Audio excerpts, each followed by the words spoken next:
today I'm going to be discussing my experiences in dealing with bullies and predators.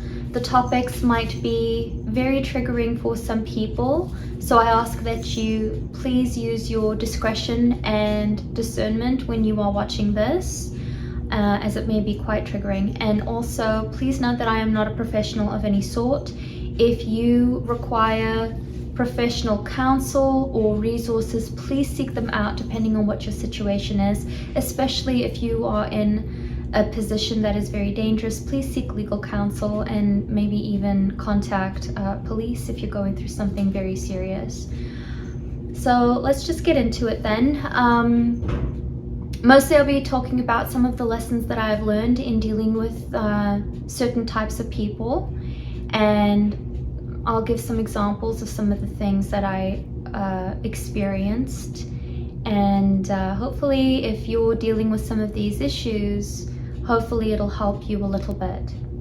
So throughout my entire life, I had to deal with bullies of some sort. I mostly was targeted because I think that I had a low self-esteem, and I continuously victimized myself. I felt like I had no worth, I had no value. And when that type of thing happens, we don't actually consciously understand how much our subconscious manifests in our physical body. When you believe something about yourself, you're giving off physical cues. And I really, honestly, truly believe this. And there are people out there that are just so, they are just so adept at reading body language. It is so natural to them, and they are masters of it. Either they learn it or they're just natural at it, and they can pick up on any sort of flaw or deficiency or any type of insecurity or vulnerability that you may be projecting, and you may not even know that you're projecting it.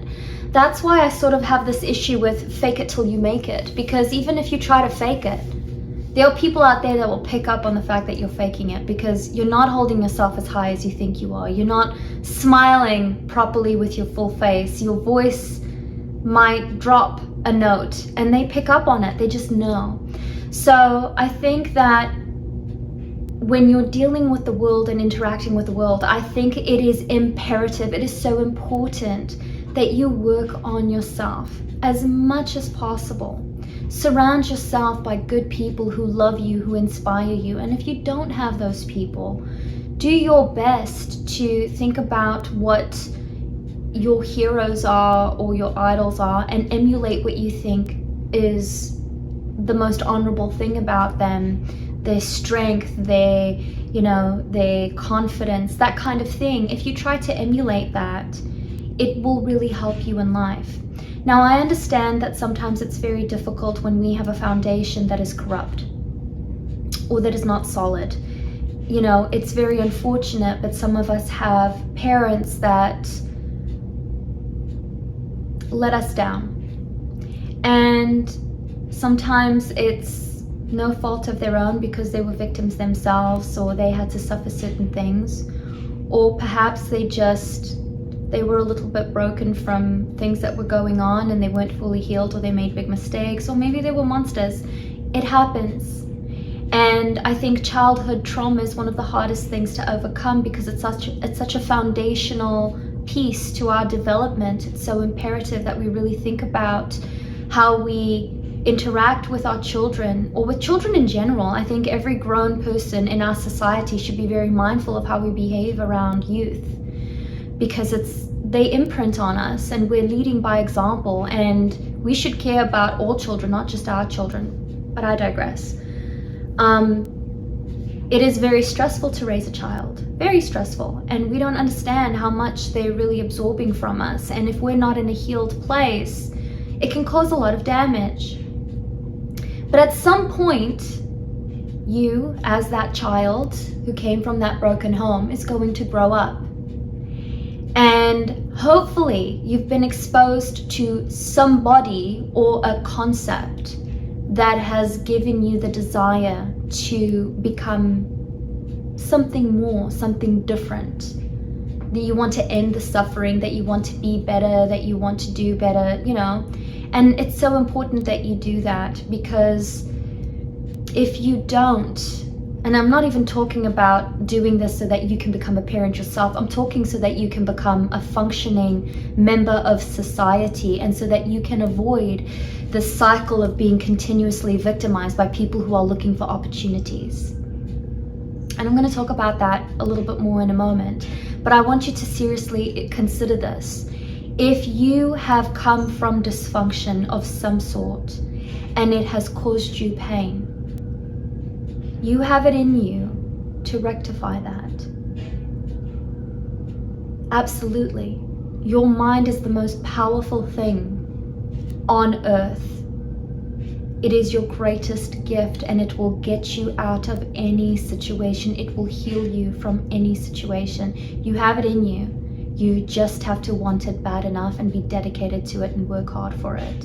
And I think you can overcome nearly any situation. And it's very important that you do that, that you work on yourself, because when we are whole, when we are healthy, when we are in love with ourselves and in love with life, excuse me, we attract so much beauty, and we attract respect, and it helps us, you know, keep our wits sharp as well. You know, when you're really liking yourself and you're in your groove and you're actively thinking and you're working on yourself, you improve your mind. And in so many ways, it's not even that you're just healthy and open to opportunity and open to seeing things. You learn discernment. You know, you start observing people. You question things. You truly chew on an idea or a concept, and you see how it fits and how it feels, and it gives you confidence, and it translates to your physical self. Like, whatever's going up in here and in here, it comes out outwardly. It really, really does. So if you're all nice and healthy and you're strong and you've got boundaries and you've got your wits about you and you're observing your situations and you're being careful to look after yourself and you're not being silly and putting yourself in dangerous situations, you're more than likely to avoid situations and people that are dangerous. And when you do encounter them, if you have your wits about you, you'll be better off for it. Now, there are situations where doesn't matter how healthy you are, doesn't matter how prepared you are, how good you've been, things can happen. They do. It's unfortunate. But you know what? If you can increase your chances of really looking after yourself, you're going to be better off for it, and you'll avoid a lot of problems. So I've basically learned that there are 3 different kinds of bullies in this world. There are those that are victims themselves. For those people, I feel sympathy. They have experienced abuse and they became the abuser, and they know nothing else. And for those people, I really do sympathize for them. It is a very difficult thing to get out of that mindset when you're trapped in it. And it causes all sorts of mental health issues, and it causes all sorts of physiological issues. And it really changes how you interact with the world. And it's a very hard thing to overcome. And I do have sympathy for it. Doesn't mean that what they're doing is okay. It doesn't make it right. It doesn't make it any less harsh for you as the victim to survive that, but there's forgiveness in my heart for people who are going through that. And if you are a victim and it's been somebody that you love dearly who is supposed to be wonderful to you, or a family member, or somebody who is supposed to love you and they just weren't able to, and you're suffering by them, you have to heal yourself and set boundaries.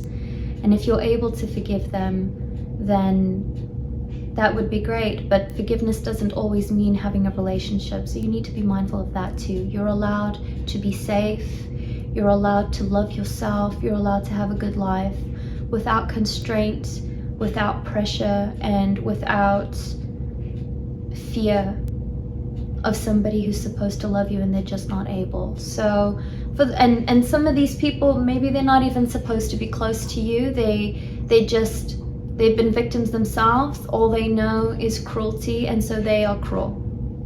Doesn't make it okay, doesn't make it right, but that's the type. Then there's the type that they like someone to commiserate with. They bully because they want you to be down in the mud with them. They're not happy unless everybody else is unhappy with them. They are suffering, so they want others to suffer. And so instead of, they want everybody to look up to them and save them and help them, but they're happy to drag you down in the mud with them, and they're trying to step over you to get out of that hole and climb to the ledge, and it just doesn't work. It doesn't work, and it's really hard to go through that and to witness that. And then there's a different kind. There's a third kind. The third kind is truly, truly evil, maniacal, and it's a horrific thing to witness in person and to watch how they behave. And it truly is quite evil. Like it's unlike anything. I hope there are people out there that don't really have to experience this, but I know you will, because they are out there and they're nuts. They're deranged, they're broken, there's something seriously wrong with these people. And they bully for the sheer enjoyment of it, just because they can. They like it, they get off on it. It's bizarre to watch. So those are the three kinds that I've encountered. If you are a victim of something unfortunate, you're going to go through a type of guilt, a survivor's guilt, or a self-hate, or whatever. I don't know why we do this. I know I did this to myself. You start to what did I do wrong? Why me? What am I attracting for this to happen to me? Why did this person pick me? Like, what did I do wrong? All kinds of things. You're just going to bash yourself. Stop.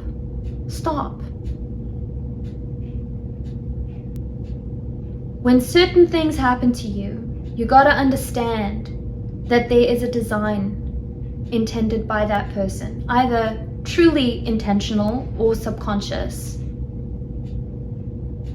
Their motivation is just to bring suffering, for whatever their reason may be. And they are looking for an opportunity. So it's either that they see one and they take it, they wait for one and then they act on it, or they create the opportunity. So when you're being victimized, you have to understand it is opportunity and somebody's desire to do it.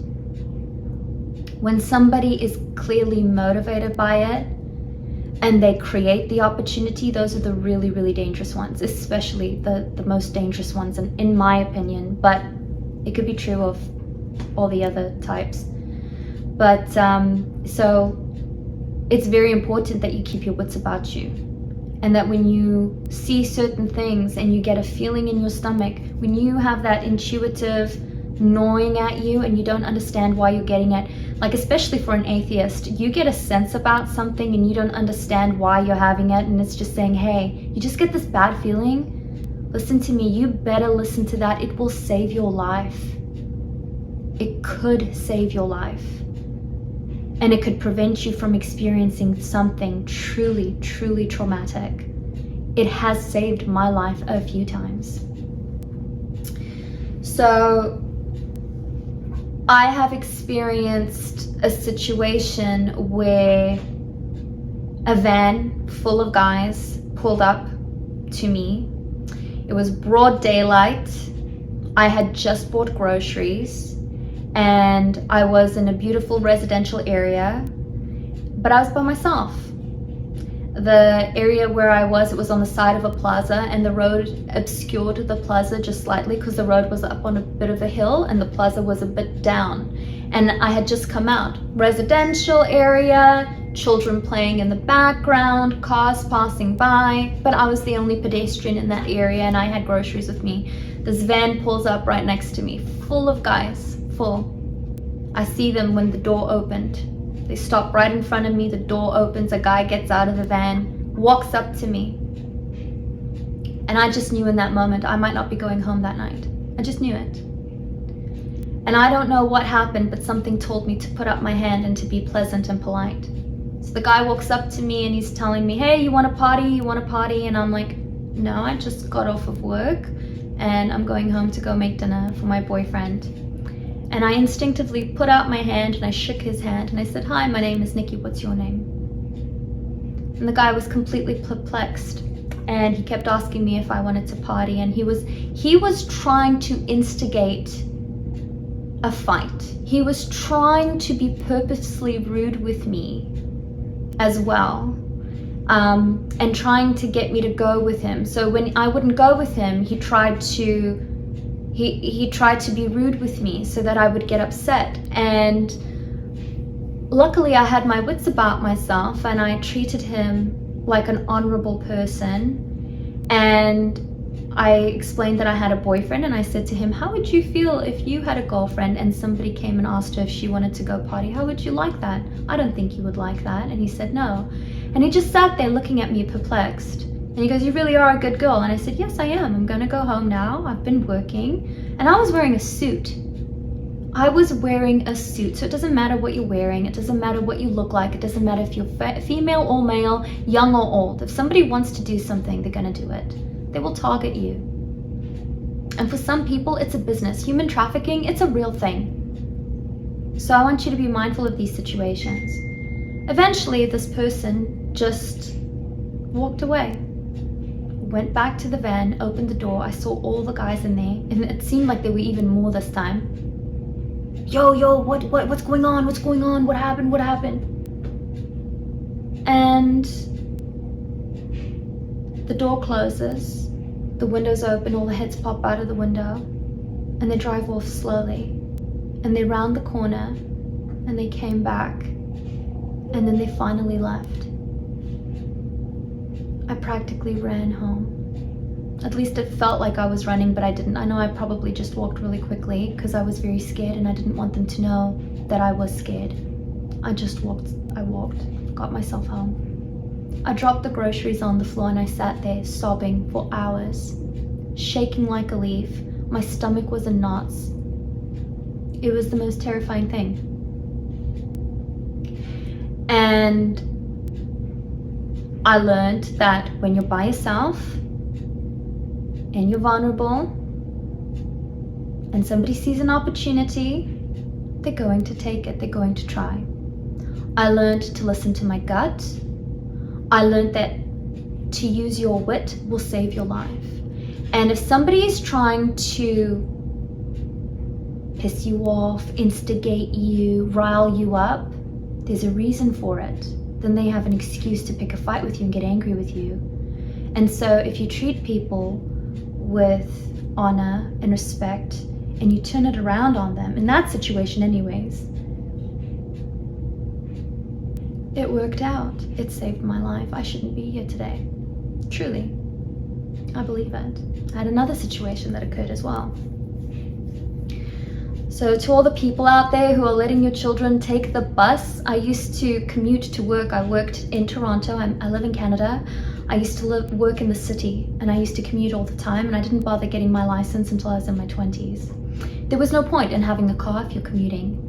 So I used to take public transportation all the time, and I relied on the bus, and I used to work really odd hours as well. But mostly I was home by 5, 6 o'clock in the afternoon. And all of my experiences that were terrifying like this one, most of them occurred during the day, and they happened because of public transportation. I was by myself and I'm walking by myself, off the bus, on the bus, that kind of thing. I've got lots of terrible bus stories. So if you're letting your kids out there go on the bus, you make sure you teach your kids about safety and that you talk to them about their personal space, and that like get them a car. Like, I don't believe in spoiling children, but I do believe, like, help your kids get a car, encourage them to get their license, and they should be traveling in big groups, and they should have their phones with them. Look, you know, find my location, whatever that app is, enable it. It's so important because, you know, in some places we think, oh, it's fine, it's Canada, oh, it's this area, it's fine, it's safe. It's safe until one day it's not. So look after your kids, talk to them, and make sure they travel in numbers, because, and it's girls and boys, things happen. I've been chased off the bus, I've been followed, I've been stalked. I've got lots of stories for you guys today. So please talk to your kids and look after them. And even if it goes in one ear and not the other, believe me, they listen more than you think. So the next situation that occurred was, again, during the day. I had been hanging out with my friend and we had gone wherever it was. I think we went to the mall and we had taken the GO train and we came back, and we lived on the same street, and she lived right by the GO train station and I lived further down the street. And this is one of the busiest streets ever. That day, not a single person was on the street, not a pedestrian, not a car, not a nothing. And that street was always busy. And she goes home and I keep walking down the street. Again, residential area, people everywhere, usually completely fine. Well, I didn't know this, but close to the GO train area, there was government housing. And there were all types of shady types of people there. I'm not saying everybody that lives there is like that, but there was activity that was not good and proper. And I'm walking, and all of a sudden I spot a man, and I'll never forget, like, he was wearing blue coveralls like a mechanic would, and he was staring at me from across the way, like he had just come out from one of those buildings, and he was staring at me like I was steak. It was the weirdest, creepiest thing, and I just knew if I crossed the street, he would follow me. I just knew it. I knew if I crossed the street to walk to the other side, he would follow me and I'd be in trouble. And so I stayed where I was, but I kind of walked a little bit to the side and I put my head down and I'd glance over and look in my periphery, and he was staring at me. And they used to have these red boxes where you get those free magazines and the things for, you know, apartments and whatever, one of those bins. And he goes up to that bin and he's sitting there fiddling with it, pretending, and he's just looking at me the entire time, and I'm just dying to get past him, and I just know something's wrong. I've never felt so much dread in my life for no reason.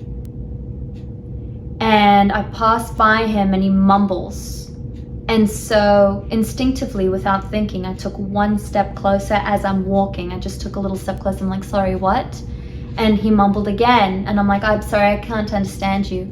And then all of a sudden he comes close to me and he's like, where do you live? Where are you going?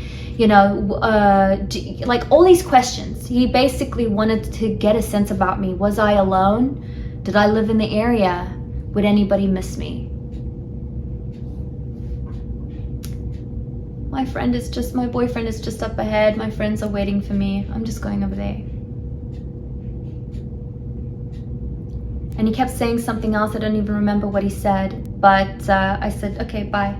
And I'm walking. I never stopped walking, by the way, never stopped walking. It was summertime, but it was a very cold summer. I remember I was wearing pants and I had a jacket on, and I had on like slip-on sandals. And I'm walking and I hear footsteps behind me. And I started walking faster and the footsteps got faster. I started running. I lost my shoe. I lost my shoes. And I'm running. And there's no one on the street.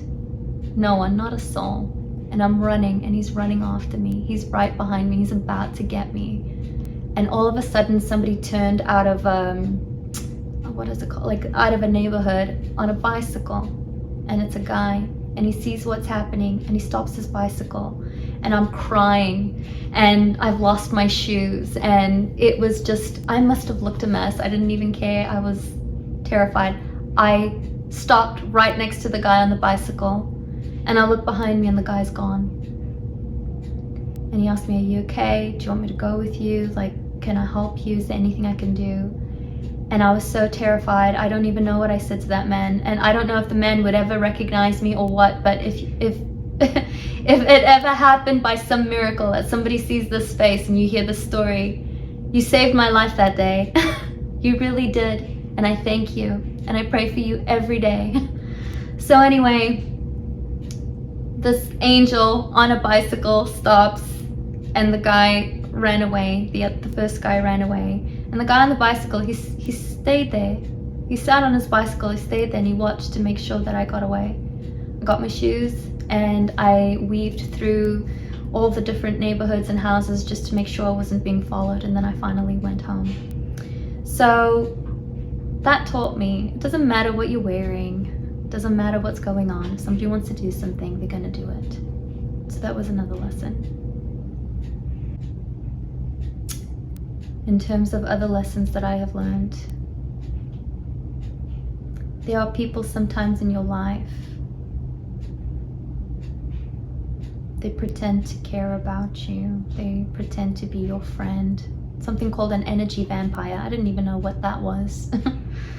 And they project a certain persona to the world, but then when they're with that friend or that person or whatever, they show who they really are, and they latch on to you, and you can see all their ugly, and they're happy to betray you. They're jealous, they're insecure, they have issues, and they feed off of you like a vampire, like a leech. They suck the life out of you. They put you down, they're needy, they get angry if you're not there for them. They're actually little monsters. And I had a few of these, but especially one. I had a little frenemy at one of the jobs that I used to work with, and this person was quite evil, and it was sad. It was a very sad thing to watch, because I thought this person was truly my friend, and they really were not. And they were always making me feel bad, and I wasn't ever enough for them, and it was this weird, almost obsessive behavior, and they would just take and take and take, and they did not care about me at all. Because when I went through some of my saddest things in life, the first time I went through something big, and I needed that person to be there for me, who was supposed to be my friend, she wasn't there. She abandoned me, and then she got angry with me because I needed time to heal, and I went quiet and I disappeared for a little bit. So, and she was awful. She was awful. Absolutely awful. So,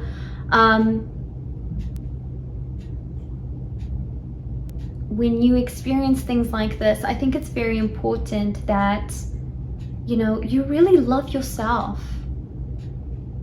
When you really look after yourself, and you love yourself, and you honor yourself, and you treat yourself well,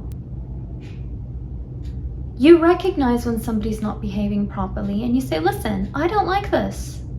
Fix it or go away. And that's it. That's it. You don't tolerate it. And so they're not able to abuse you. They're not able to bully you. They're not able to make you feel small. Because if you know your worth, you know your value, you look after yourself, you love yourself, you're not going to tolerate nonsense. And another thing that I learned is anger is self-preservation. When you're getting angry about how people are treating you, that's a flag.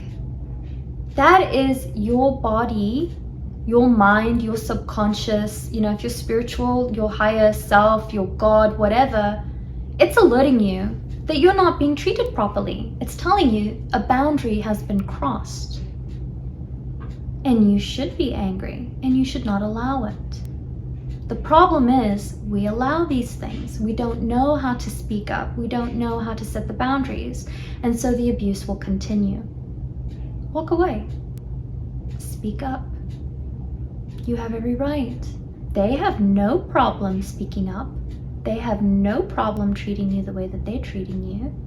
It's absolutely fine.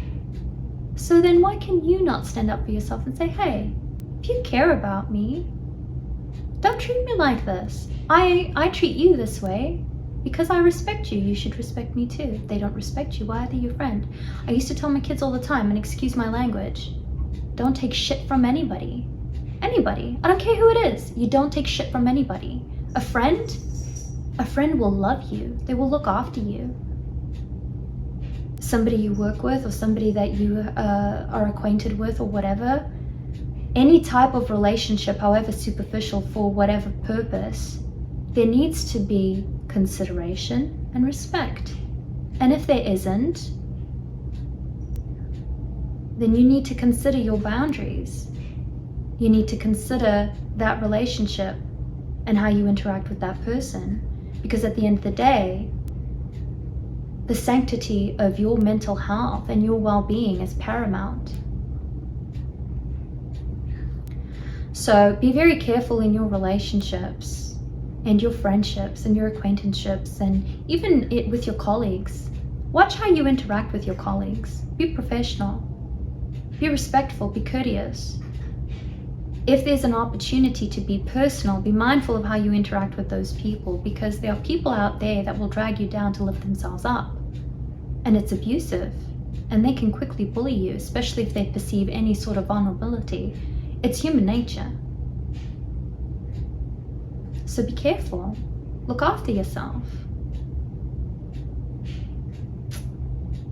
In terms of dealing with very particular types like narcissists, psychopaths, sociopaths, I don't know. I'm not a psychologist. I don't know how to delineate one versus the other, and I didn't do any research. I don't research. I don't write scripts. I just talk to you from my experiences and from my heart. So it's not scripted. And I didn't want to go and do all this research and then come here and sound like a robot or forget what I wanted to say and it be forced. So I don't know the distinction between those three types or the other kinds, but I do know that there are people out there that only know two emotions. They know rage and they know pleasure, and they get pleasure from their rage.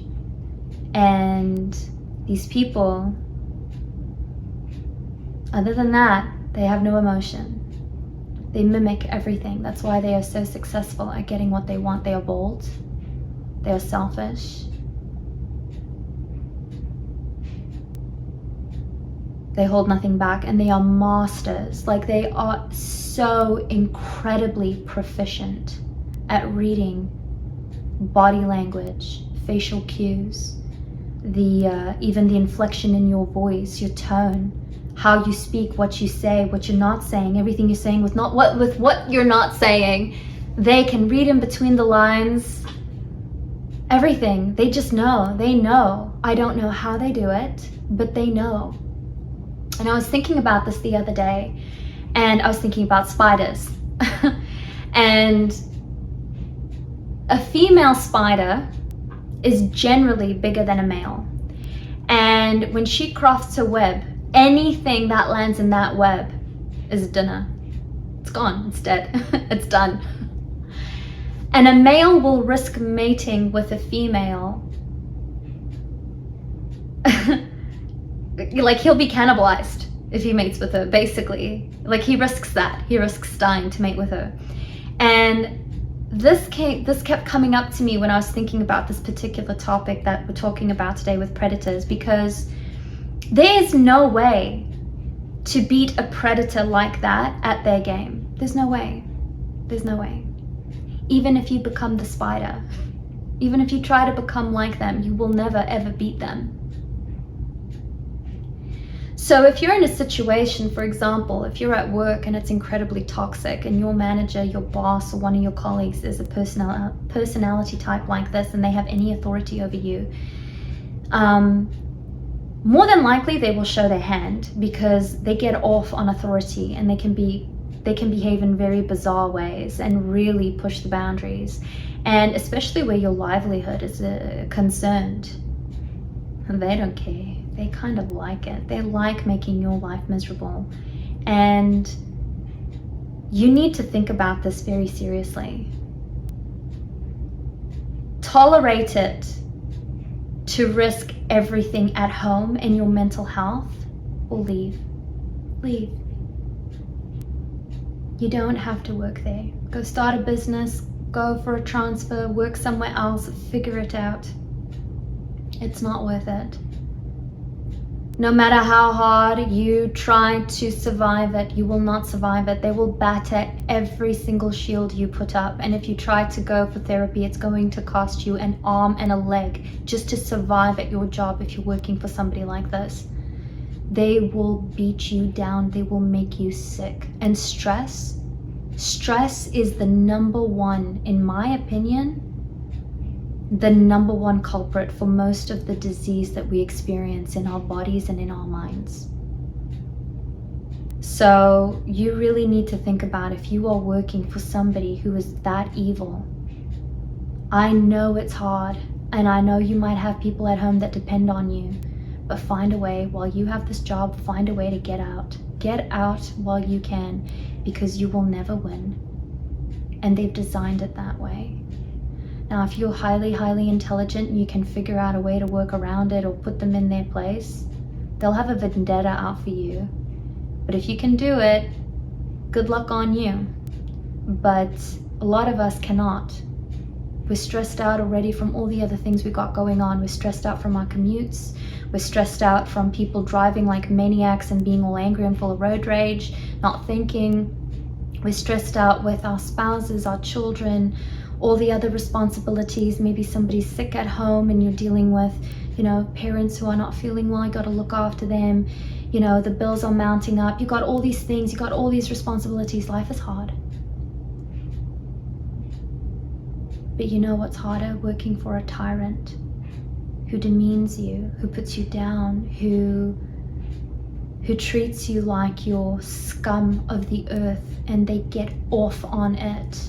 And you have to go to work day in and day out and repeat the cycle over and over again. And you go home and you're sad and you're tired, and then you end up ruining your relationships at home or not having any energy. And what's it for? For what? Find a new job. You cannot work for a tyrant. It could kill you. Really. It could mess with your mental health to such a degree that it could make you so sick that you cannot function, that you become so depressed that you develop suicide ideation. It is absolutely devastating to work for a monster, and they really are. So think about it. Is it worth it? No, it's not. Find something else. Find something else. Or you become the monster, but then you got to be a bigger monster than them to survive. And do you want to? Something to consider. If you meet one of these monsters in a personal relationship, they don't reveal their hand quite as quickly. In fact, they may not ever reveal their hand, because one thing that I've discovered with monsters is that they are very, very, very good at lying. And they're very good at convincing everybody around them of their innocence and of their intention and how good and pure they are, because they are experts at mimicry. Experts. Golden Globe, Oscar-winning performances. And even somebody with exceptional discernment, exceptional intuition can fall prey to somebody like that, especially in a romantic relationship. So you watch out, or a friendship actually too, in a personal relationship, because they're not trying to show their hand of authority, and it's a different dynamic, and so they will interact in a different way because they're looking to gain whatever it is that they're trying to gain from you. There is an ulterior motive, and often it is financial gain, sexual gratification, just dominance, the idea of just dominating over somebody, possessing somebody, or just playing with somebody's mind and messing them up. They get off on it. And if you experience this, my heart goes out to you, but you need to watch out for certain flags. Somebody who loves you is never, ever, ever going to make you question yourself in any way. If you're sitting here questioning your sanity, you're in trouble. If you are questioning, what, was I right? Was I wrong? If you're angry, if you're angry, that's a big one. It's a big one. Because why? Because they've crossed a boundary. You're angry because you know something's wrong. and your body's trying to alert you, hey, your subconscious, whatever, it's trying to tell you, hey, what they did is wrong, how they treated you is wrong. If you're angry about something, pay close attention. If you're asking for things and they're not happening, somebody who respects you, who loves you, who's your friend, there's a give and take. They give, and that's the point. They give. They don't just take. They give. So if you're never receiving anything and you're always in a state of give, that's a flag. If they are critical, overly critical, constantly critical, that is a flag. That is a flag. If they are demeaning you, right? Because criticism is demeaning in a sense. They're using certain words. Oh, you're not doing it right. Oh, you're not efficient. This isn't the right way. Oh, you're nuts. Oh, you have a terrible memory. You're always forgetting. Funny enough, I wasn't forgetting before I met you. Funny enough, you were fine to be my friend before. Pay attention. Pay attention to how they're making you feel. If you feel like crap, if you're not feeling happy, if you're not feeling love in your heart for the people around you, something's up. If they isolate you, that's a big deal. And that's the whole point. When you are isolated, you are weak. You have no support system. And isolation will come in different ways. Somebody who's really crafty, they'll keep you busy. They will keep you as busy as possible so you don't have time to think. You don't have time to reach out. You don't have time to sleep. And it'll come in all sorts of pretenses. Oh, I just need help. Oh, I just need this. Well, you're my partner, you're my friend, I need you to do that. And yes, friends will do it to you too. Friends, emotional vampires, emotional leeches, they will do that to you. I need this, I need this. They always need something. They never give anything.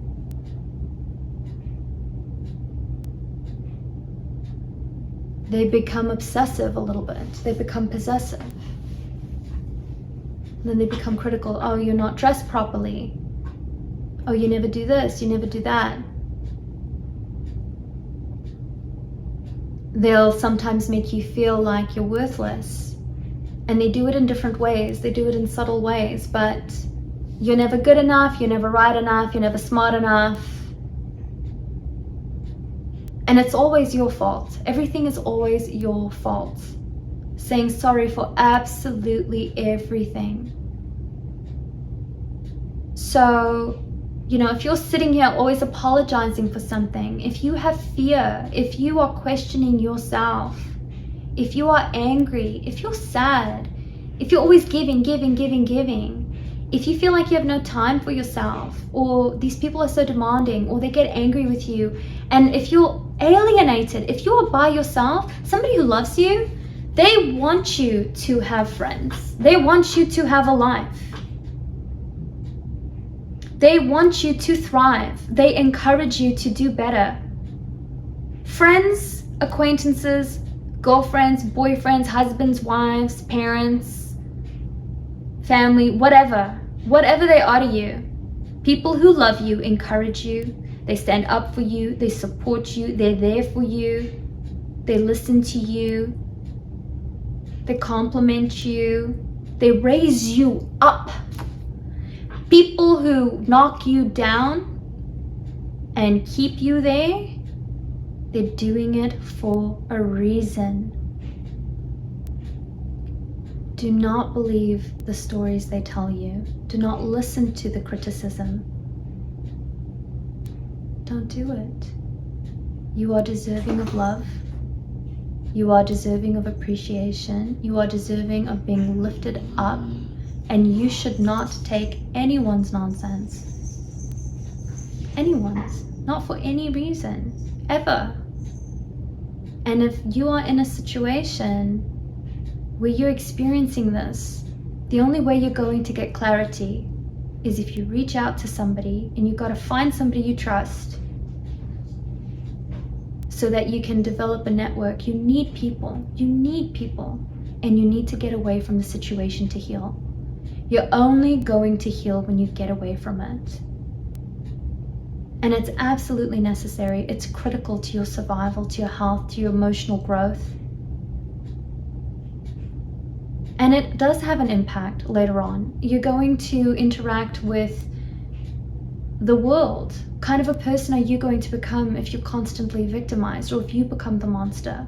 You've got to think about these things. So when you are being bullied, be observant of what's going on. Take it all in. Assess the situation. Always conduct yourself with honor and righteousness. So in high school, I remember there was this girl, me and this girl, we just truly, we hated each other. Honestly, we just enemies. We could not stand each other. And it was so stupid, but we didn't like each other. And she did all kinds of things to me. But one day, she sent a girl to my locker. I'm in my locker putting away my books, and she slams her fist past my face against my locker to make a big sound. And I didn't react. I just stayed calm. And then she slammed my locker shut, and she started screaming in my face about this girl that I was enemies with. How I could do this, how I could do that, blah, blah, blah, blah, blah, blah, blah. And I just looked her in the eye when she was done talking. I did not react. I did not get upset, nothing. And I said to her, I have no issues with you. My issues are with that person. I have nothing to say to you. So you can be upset, but I have no problems with you. So no, I'm not going to get upset with you or fight with you. And she just stood there, flabbergasted, mouth agape. What? And I walked away. And I overheard her talking to a group of people who had been behind her trying to watch what was about to unfold. And she's like, did you guys just see that? I remember her saying that. Did you guys just see that? I remember that. She didn't even react. That was the end of it. I walked away, nothing happened. And she looked stupid. And the person who sent her there looked even more stupid, and how pathetic. So, you know, always conduct yourself with honor and with integrity so that you know that you've behaved a certain way. And when others witness what's going on, they will see the truth.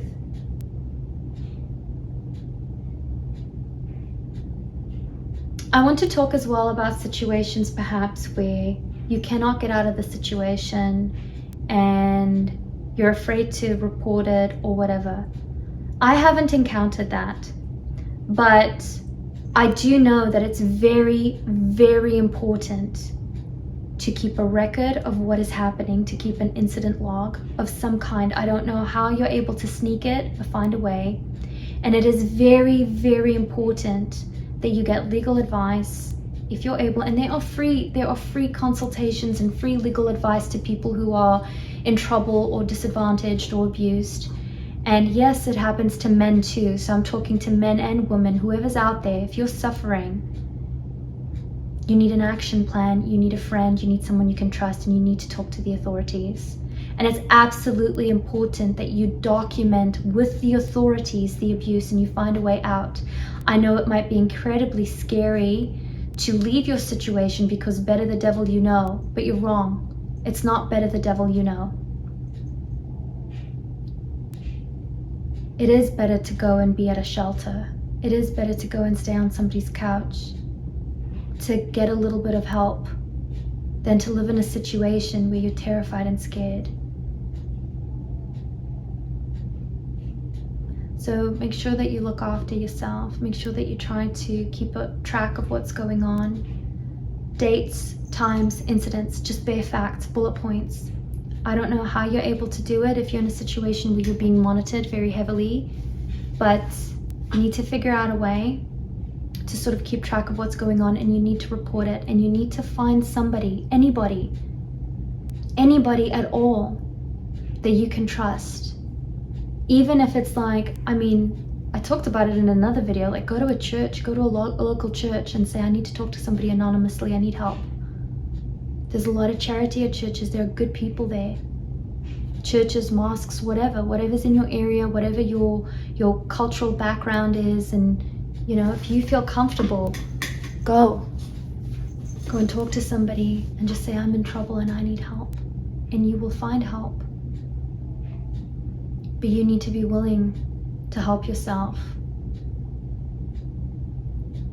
Otherwise, you'll never get out of that situation. So make sure that you really be brave.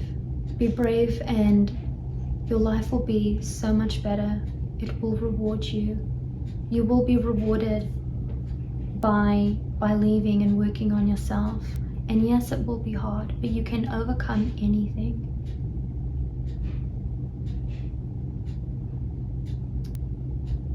I think it's also really important to have a discussion about stalking, because I've experienced it. When I've had 2 stalkers that I know of. I had one especially, but it wasn't just me he was stalking. There was a man who was stalking all the girls in my high school, and I found out about it years later. I thought it was just me.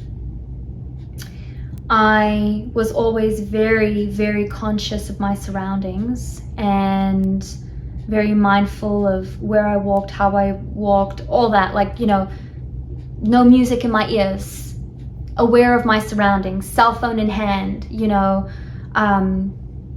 I stopped, actually after this, I stopped walking. I used to walk from school and I used to walk home every day, and I stopped. I actually started taking the bus because I was terrified.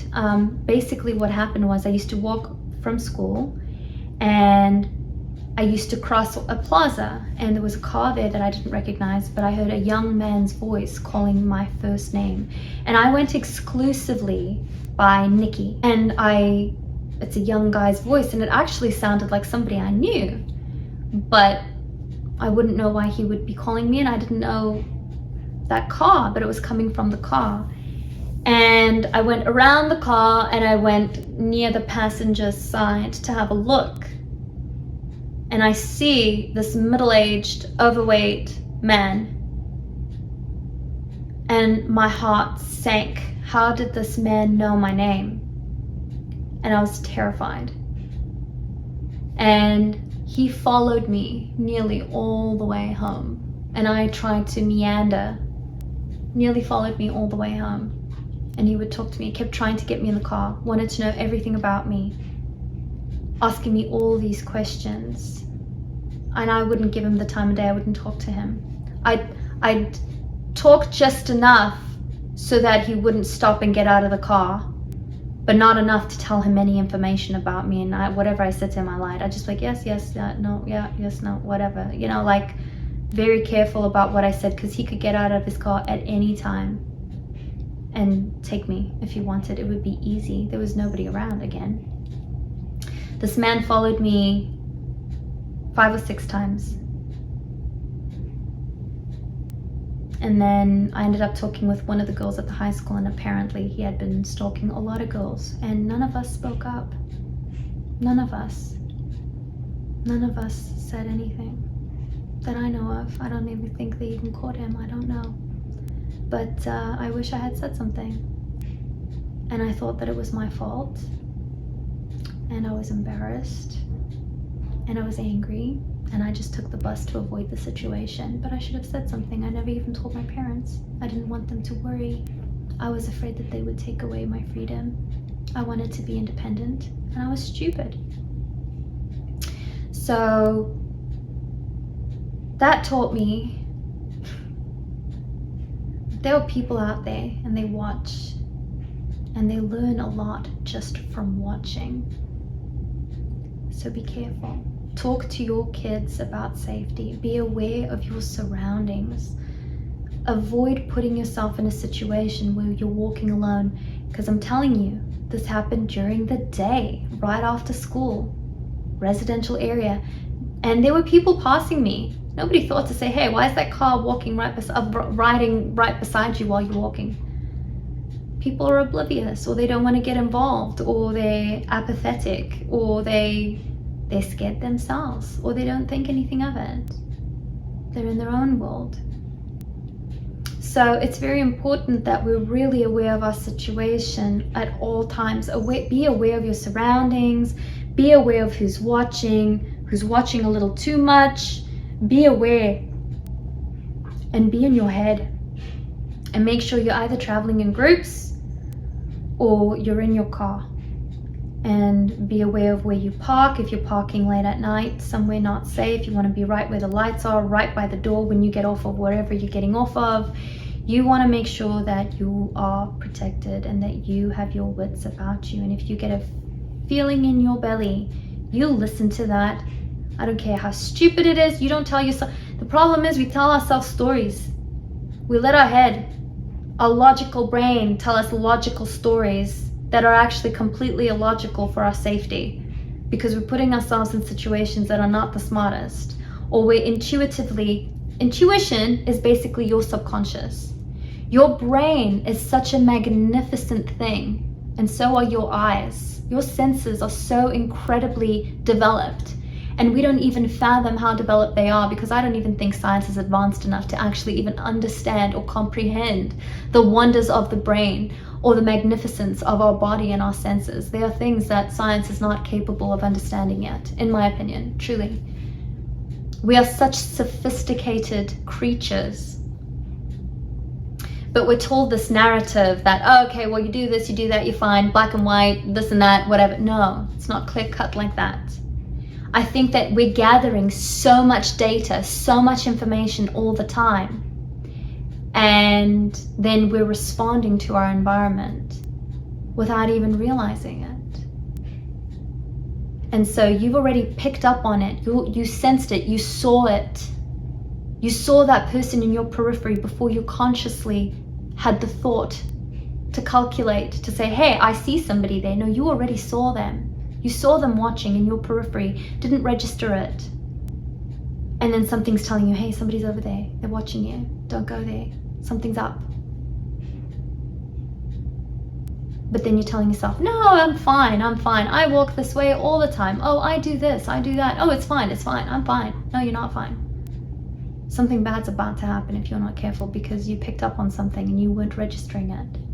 And by the way as well, watch your patterns. Change it up. People will learn your habits. You're a creature of habit. Don't do it. Change it up. Change your route. Constantly.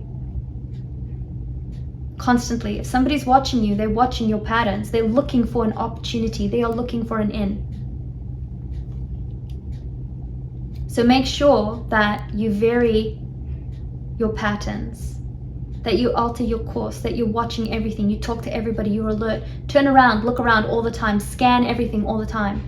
Sometimes it'll just be that you looking around and you aware could scare somebody off who might have had an intention, but they're not bold enough yet, because you have your wits about you. You're sitting there glued on your phone, because somebody's going to look at that and be like, they're completely distracted. They're going to walk into a wall. They could walk into oncoming traffic. I can do anything. There are people who think like that. Put your headphones in, you go for your little jog. You're not going to hear somebody come up behind you. Keep your wits about you. Check your surroundings, look around. Travel with a buddy. I don't care how old you are. I don't care how fit you are. I don't care if you're a man and you're jacked up. I don't care. There are people out there who will see an opportunity and they will take it. They will create an opportunity and they will take it. They will sense vulnerability and they will go after it. So, if you take anything away from this video, do your best to work on yourself so that you are strong and confident in your own body. Spend time with your thoughts. Learn how to like yourself. Learn how to appreciate everything around you. Learn to appreciate the people around you. And if you're in a situation where you don't have that, go and build it, go find it. Even if you are introverted. I've spent my entire life thinking that I was so completely introverted that I never wanted to see another soul. I didn't want to interact with people at all. And I have discovered that yes, I'm introverted because I gain so much from being alone. But I need people. I want to be around people, good people. I need it. I love humanity. I'm in love with people. I need it.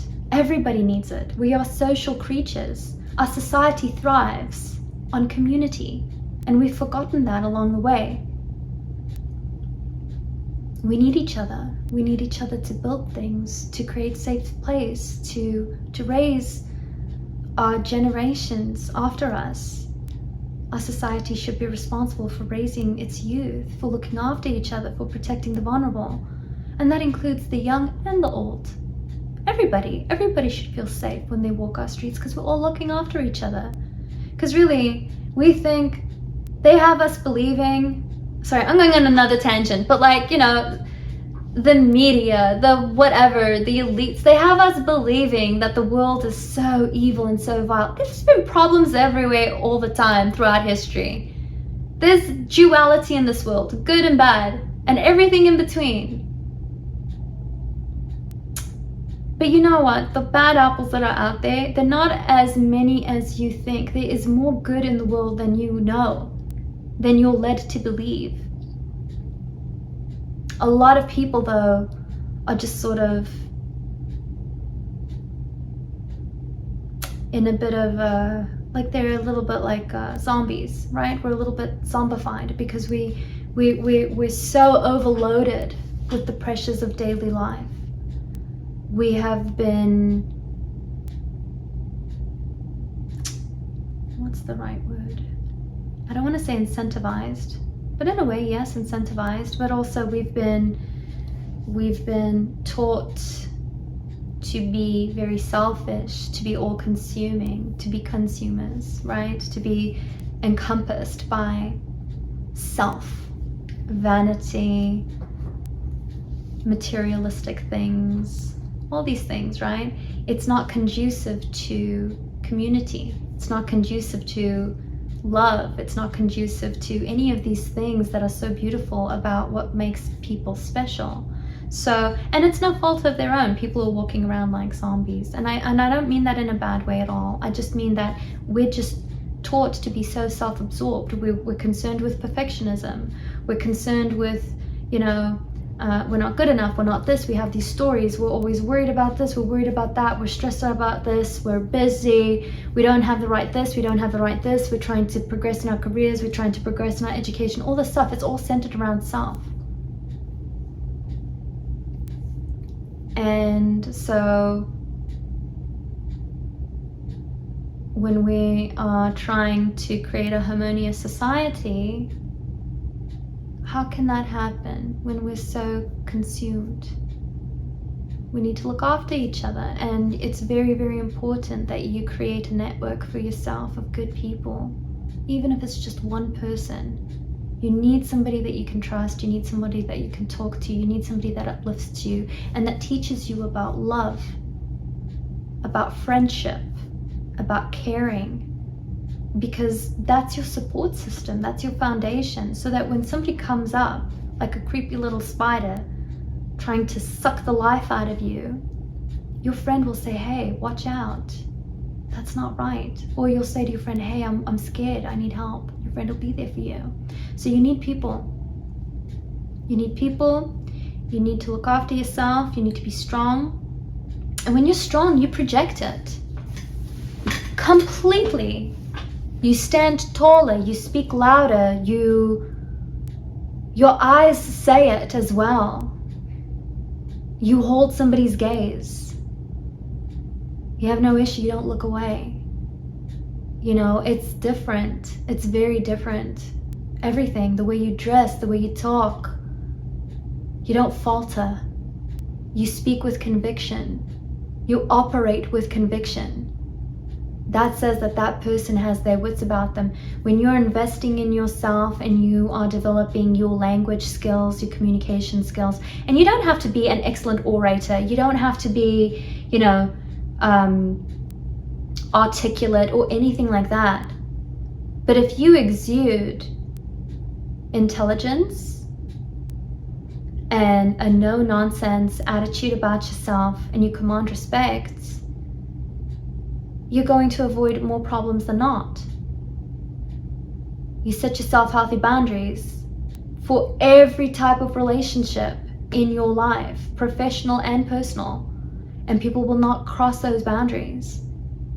They could try, but you know, when you are strong in yourself and you stand up for yourself and you've got your wits about you, you're smart, you use your brain, you're going to avoid a lot of problems. And if something off happens or something really bad happens, that's a one-off.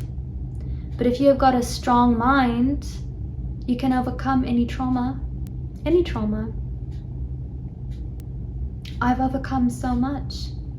I've been abused in every way a person can be abused. And I've never felt better in my life because I wanted to heal, and I healed. I wanted to be better, and so I became better. So I think your mind, your will, your determination, it is such an incredibly powerful tool. And really giving yourself the time and the space to heal, you need to be away from whatever is causing you the problem. You need a break from it. You need to take a step back. And that will really help you. Really, it will. Now, I know you are probably going to need some sort of professional help or resources or whatever, but you also have to be proactive. You have to be proactive. You cannot go to a counselor just once or twice or just do your counseling and that's it. No, you have to be actually invested in healing yourself. You have to exercise, go for walks, ground yourself, vent, surround yourself by good people, try things, take risks, face your fears. You've got to put in the work yourself. You've got to want it. Otherwise, you're just throwing your money away on things that are supposed to help you. But if you're not invested in it, like there's a saying, you can bring a horse to water, but you can't force it to drink. Well, that applies. You have to want it. You can't overcome anything by the power of your mind. It's so like, wow. It's so beautiful to witness and to experience. And the strength that comes from it is phenomenal, truly. So if you're being bullied in any which way, if you're experiencing somebody who is quite vile with you, my heart goes out to you. But I hope that you listened to this video and that you were able to help yourself in some way. Hang in there. Try to find some clarity. Get a break if you can. Make a friend. Reach out to family if you've been estranged from them. They'll take you back with open arms. Go to a local church or something. Speak to somebody if you're in trouble. Keep your wits about you. Keep aware of your surroundings. Talk to your kids if you've got children and you came across this video. Talk to them about safety. It's important, even if they act like they're not listening. Talk to them. Say it as many times as you need to. I know it's tiring after a long day to have to drive your kids around all day long and pick them up at all hours of the night, but do it. Do it. Because the alternative, that they could face some sort of hardship because you were tired, you don't want to live with that. So, talk to your kids and whoever you are, make an action plan and always act with honor and integrity in all that you do, and get really good at keeping records. depending on what your situation is, especially if it's a work situation. You want a record of everything, and you want to know what your rights are, what your options are when it comes to certain things. And in the end, it might just make more sense to leave, if anything. So I think that's it for about today. I really hope that this helped you in some way if you are experiencing any of these issues. And until next time.